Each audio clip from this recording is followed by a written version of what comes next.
Jemi rikthyer pas publicitetit dhe tani do t'ju njohim me një tjetër histori dashurie që bashkon Shqipërinë me një tjetër shtet të huaj. Në fakt do ju prezantoj me një qift shqiptaro-bolivian. Ai është Eduel dhe Tatiana. Në fakt I kam sot të ftuar në studio. Mirë se erdhët, Eduel dhe Tatiana. Mirë se erdhe. Mirë. Welcome. Thank you. Tatiana nuk flet shqip, kështu që do të na ndihmosh ti Eduel me përkthimin. Kënaqësi që ju kam sot në studio. Fillimisht pyetja e parë shkon gjithmonë për mënyrën se si jeni njohur. Historia juaj dashurisë që nis në Poloni, pra një shqiptar me një boliviane që njihet në Poloni. Eduel, si nis gjithçka? Atëherë unë punoj në fushën e turizmit, menaxhoj një ndër hotelet në Durrës dhe kam u thuar në Poloni për çështje pune në një panajir. Tatiana ka qenë pjesëmarrëse atje në panajir dhe Tatiana ndërkohë studionte në Varshavë, në Poloni, dhe jemi njohur në një panajir. Rastësisht. Rastësisht komplet, por ka qenë një dashuri me shikim të parë. Me shikim të parë. Pra, para se ta pyes dhe Tatiana si të ka parë ty, po ti si e pe Tatiana në fillim, çfarë të tërhoqi dhe si u afrove? Realisht ne kemi patur një kontakt për sa i përket punës. Kjo ka ardhur te stenda jonë për të interesuar për Shqipërinë dhe kemi pas një kontakt, një flirt me sy. Pastaj Tatiana është larguar dhe unë kam menduar një farë kohë. Kjo vajza kishte një buzëqeshje $1 milion, e thash, duhet ta ndjek, nuk duhet ta lët me iki. Dhe kam shkuar e kam takuar diku më larg dhe I thash që mund të pim një diçka bashkë, mund të kemi një takim. Tatiana u tregua shumë e mirë. Edhe pranoj. Tatiana, he told the story about your love story, but I want to know how you saw him for the first time. Si e pa Tatiana Eduelin për herë të parë? So the first time, actually, I'm from Bolivia, South America, but I was finishing my studies in Poland, so I love traveling. So I heard one announcement which was marketing and hotels exhibition. So I went to this fair. Actually, I was kind of late to this exhibition and different countries showing because I was planning to make vacations in some country and one of the countries was Albania. And he was there. I actually was just like looking around, you know. And then I went by one side and he came, talked to me, you know. The show was finishing 10 minutes after, so he invited me to go for a drink after. And I was like, okay. Pra, që të na përkthesh edhe çfarë tha, pak a shumë tha të njëjtin histori që the edhe ti, që jeni njohur në këtë panajir? Në panajir jemi njohur atje. Dhe aty vazhdoi gjithçka, domethënë ne kemi dalë atë ditë, kemi konsumuar një diçka, u takuam dhe unë u ktheva në Shqipëri ditën tjetër dhe u ktheva me kokën pas, e kupton, dhe pa që diçka shumë speciale kishte mbetur brenda meje, nuk e kisha provuar atë lloj ndjenje, pavarësisht se ishte shpejt gjithçka. Ishte shumë shpejt gjithçka, vendet tona ishin shumë larg dhe shumë gjëra të vinin në mendje, po thjesht mendova do shkoj për këtë gjë deri në fund, deri në maksimum. Dhe si vjoj më pas historia Eduel, ajo largohet dhe ti largohesh? Tatiana ka qëndruar në Poloni, faktikisht sepse kjo ka qenë në vitin e dytë të studimeve atje. Dhe pasi unë jam kthyer, ne kemi ruajtur kontaktet, kemi udhëtuar prapë, kemi takuar njëri tjetrin. Deri një moment Tatiana, ne jemi takuar në nëntor, 21 nëntor 2018, dhe në korrik kishte ditëlindjen. Dhe Rosë vepi. E pyes Tatiana nuk si do ishte që të vi për ditëlindje në Varshavë, dhe më tha do ishte si të vinte familja ime. Dhe unë të nesërmen e pres biletën dhe I bëj një surprizë. Wow, Eduel, bravo. He was telling us about the surprise that he did to you. But first of all, I want to know, have you ever heard before Eduel, before you met Eduel, about Albania? Kishe dëgjuar ndonjëherë për Shqipërinë përpara? Nothing. Asgjë. I remember that night we went for a drink and he told me I'm from Albania. I didn't want to ask, where is Albania, you know? I never heard nothing about Albania. Right away, I came back home, I searched Albania. I'm like, actually, it's kind of close to Poland, so maybe it works, you know? Okay.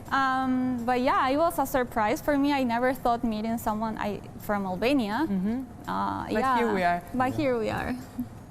Tha që tjetër nuk e njihte Shqipërinë, sa u largua nga ty, shkoj me njërë në Google, pa që qenë ka Shqipëria afër Polonisë, tha, dhe asnjëherë s'kishe menduar që do martohej me një shqiptar. Ishte gjë e fundit që mund të kishim menduar, dhe kemi biseduar shumë herë me njëri tjetrin që ka qenë gjë e fundit që mund të mendohet. Pra ti të kishe paktën menduar të dashurohesha me një nga Amerika Latine, nga Europa edhe mundesh, po ti se kishe menduar ndonjëherë që të kishe nusën nga Bolivia, të huaj në përgjithësi? Kishe menduar për ke dashur gjithmonë shqiptare? Gjeografikisht e dija se ku bie Bolivia, por që do dashuroheshem kaq shumë me një vajzë, nuk ma kishte marrë mendja, po kur mos thuaj kur, është U dashuruat, u takuat, patjetër çdo gjë eci shumë mirë.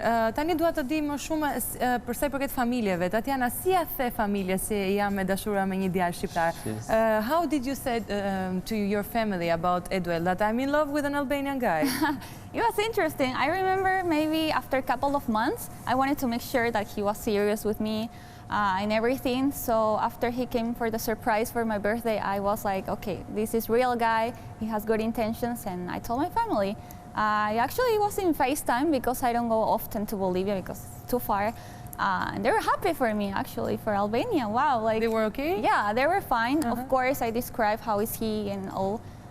But of course, they have some concerns as parents, you know. For example? Maybe the distance, you know. But yeah, like after when he came to Bolivia, it was like, wow. Thot që ja tha prindërve dhe nuk patën problem, patën ato... Pas surprizës që unë i bëra për dillinja dhe Tatiana u sigurua, sepse ishte një farë pasigurie, sepse marrëdhënia në distancë. Asë njëri nga ne nuk është se e donim para se të takoheshim, por që u gjendëm në atë lloj situate dhe dashuronim më shumë njëri tjetrin, sa që çdo moment ishim duke shkruar, sigur jemi me njëri tjetrin dhe realisht ka qenë dhe është një sakrificë shumë e madhe për ta mbajtur një marrëdhënie për rreth 3 vite, sepse ne kemi qëndruar rreth 3 vite në distancë. Çto këtu dhe pjesën e pandemisë ku ne u futëm në pandemi dhe 9 muaj nuk kemi takuar fare, sepse s'kishim mundësi të takoheshim, nuk kishim mundësi të ta vizitonim njëri tjetrin dhe ishte çmenduri sepse gjithçka ishte në rregull, thjesht nuk mundeshim, ishte pandemia. Dhe më e bukura që surpriza më e bukur që më është bërë ndonjëherë në jetën time është nga Tatiana sigurisht. Më thot Tatiana që një shoqja ime do të vi me pushime në Shqipëri, në korrik, dhe do të sjell një dhuratë me atë. Më jep kontaktin e shoqës, më jep WhatsAppin, gjithçka, dhe shoqja vet më kontakton mua që do vi, do jem në aeroport në orën 8 në mëngjesit, dil takohemi që do t'jap dhuratën. Kur dalun në aeroport me maska, me gjithçka, dhe shofun rreth 30 metra larg meje një fytyrë shumë të familjare. Dhe shofun që ishte Tatiana, kishte ardhur në Erdhi vetë ajo. Po, kishte ardhur aty dhe aty filluam të qanim, përqafonin njëri tjetrin, ishte nuk e di, bëhet bishim me kohë. Nuk të pyeta Eduel, sinqerisht Tatiana pas ka qenë në surprizave, nuk qenë ke vetëm ti, po ti kur ja the familjes tënde, si reaguan? Realisht unë kam vetëm maman time dhe shpesh herë ti di maman shqiptare që si janë që... E duan shqiptare? Jo, a ke gjetë njëri, a je me dikë, kur do na sellish në njërën në shtëpi. Isha edhe unë në një moshë që duhet të bëja ata zgjedhjet e mia. Dhe një moment i tha, shiko, unë dashuroj një vajzë, po vajza nuk është nga Shqipëria. Dhe momenti ishte si t'ja thoja që është nga Bolivia, se si t'ja shpjegoja.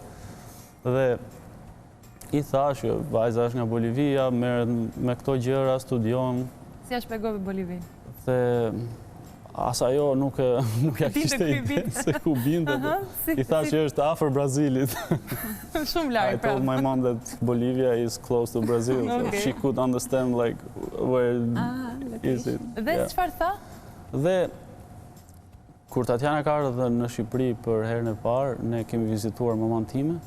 Dhe sapo Tatiana hyri brenda, mama ime më tha, Shiko, nuk të pas kanë gënjur syt.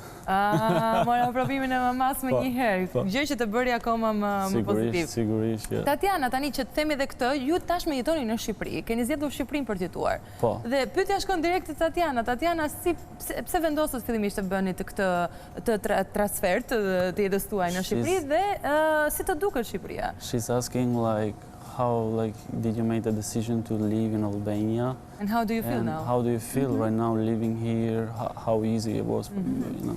So actually, I finished my studies in Poland last year, and I was like, okay, we always talk like some point living together. We never knew how, you know, because the distance and his work here. I was working at the time online, and I'm still working online. So I had the possibility to make that move to come here to Albania, and yeah, I'm here now. Okay.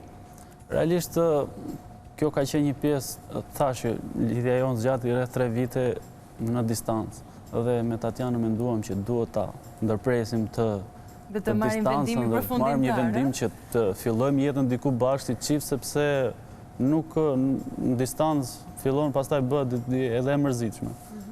Edhe Tatiana tha, shiko, unë kam punën online. Pse jo? Pse jo mund viti, punon atje, ke një punë stabil. Dhe edhe Shqipëria, klima, i pëlqen gjithçka vendi, ushqimet. E ka pas të vështirësi duke Shqipëria.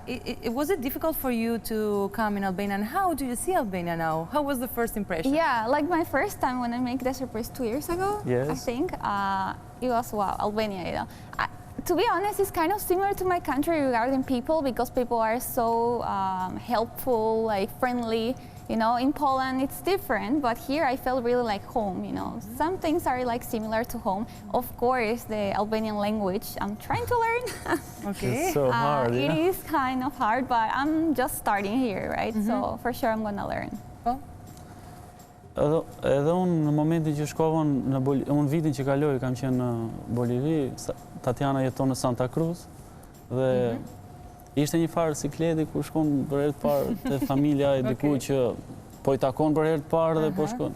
Dhe po realisht prindit e kësaj janë treguar shumë, domethënë mikpritës, më thanë qetësohu, e rëndësishme për ne është që vajza jonë ndihet mirë me ty dhe mbi të gjitha lumturia e saj, absolutisht. Tani, ne kemi parë që Tatiana gatuan dhe publikon në faqet e saj online, në profilet, ushqim shqiptar.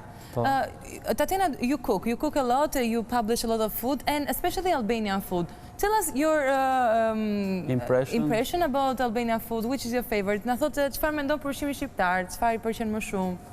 Like she's asking what do you like the most, like what is the food which is the best for you? Well, Albanian food, I have to say, I really love, especially burek. Burek. Burek. One of, how do I say, tedu. Tedu? Tedu. Okay. I love that. Tedu, what is tedu? Edu burekun. Edu burek. I think. Remember? Tedu, what is that? I don't know how to pronounce. It's okay. Anyways, I really love all the meat that you have, like sheep, goat. In Bolivia, we don't have that. So for me, like here, like food is really, really amazing. There's a lot, I have to say. Mundohemi që të... I pëlqen byreku, tha? E pëlqen ushimin shqiptar? Byreku, Gjanë me Bolivia. Kontakti parë që Tatiana ka pas me ushqimin shqiptar ka qenë baklavaja, sepse mama ime, like my mom did baklava when you came first time, you remember? Edhe mama ime bërë një baklava dhe Tatiana u dashurua me baklavan e mamas time. Okej, super. Ju para një viti keni shpallur fejesën, jeni fejuar? Në nëntor të vitit që kaloi. Paka shumë, se keni bërë vitin. Mendoni që do vijë një moment dasma shqiptaro-boliviane? Patjetër që po është në planet tonë dhe normalisht ne i kemi marrë hapat një nga një, nuk jemi nxituar kur, kemi qenë një çift me këmbë në tokë, domethënë e kemi ruajtur njëri tjetrin në shumë dimensione dhe një marrëdhënie funksionon në momentin që unë sot jap 20%, Tatiana jep 80%, në një moment që Tatiana jep 10%, unë jap 90% dhe mundohemi që ta mbajmë të 100% gjithmonë në nivel. Bravo. Tatiana, të flas pak edhe për gjuhën shqipe. Let's talk about Albanian language. Which is the most difficult word in Albanian? Fjala më e vështirë që ti. Wow. She's trying to learn, like you're trying to learn so much, but What do you know in Albania? Çfarë diti të thuash në Shqip? Simple stuff. Mirë, faleminderit. Mirëpafshim, si je? Përshim si je? ç'kemi çabo. Kemi. Some bad words. Do you have problems with the communication in Albania? Ke probleme me komunikimin në Shqipëri? Probably with some people. Yeah, I will say in some shops I had kind of communication problem, but in general I think with English it's okay. But of course I'm trying to learn Albanian because his family, you know, the mom, the sister. So I think it's really important. Mjafton që flitet anglisht dhe komunikon, thotë Tatiana. Po. Patjetër dua të di edhe gjën më të çuditshme që ka parë nga tradita jonë, Tatiana. Which is the most strange thing that you saw in Albania? The most About strange our thing. traditions. Traditions, something that was very Something weird. strange, like you saw, like in our traditions, which you didn't find out in your country or before. one thing. I don't know, maybe regarding family. Here, of course, like in Bolivia is very familiar as well, but here how like they build the houses, you know, like for different families. So that was like an impact Fakti for që jetojnë të me. gjithë bashkë, që Që bëjnë shtëpia të ndërtojnë një mëdha. shtëpi me shumë katë dhe jetojnë 3 vëllezër për shembull në një shtëpi. Kjo i ka bërë përshtypje. Po, i ka bërë shumë Okej. Ju përshtypje. si jetoni? Jetoni të gjithë bashkë? Në momentin apo? Jo, unë Vet? për momentin jam në Durrës. Okej, kështu që nuk e I keni vendosur me këtë. punën atje. Pra Tatiana si ka Unë bërë jam përshtypje. shumë i vetëm, kështu që nuk do ta ketë të pjesën. Nuk do ta ketë këtë se s'ka. problem. Okej, super. Ne ju urojmë vërtet jetë të lumtur. Faleminderit që erdhët sot në studio për të na treguar historinë tuaj. Mbi gjitha lumturia është shumë e rëndësishme në një çift. Tani presim dasmën, bebat edhe kështu me radhë. Faleminderit shumë Tatiana. Thank you very much and I hope you enjoy Albania. Thank you so much. Thank you so much. Faleminderit. Shumë. Ishte kënaqësi. Mirë, do të shkojmë në publicitet. Jemi pas pak.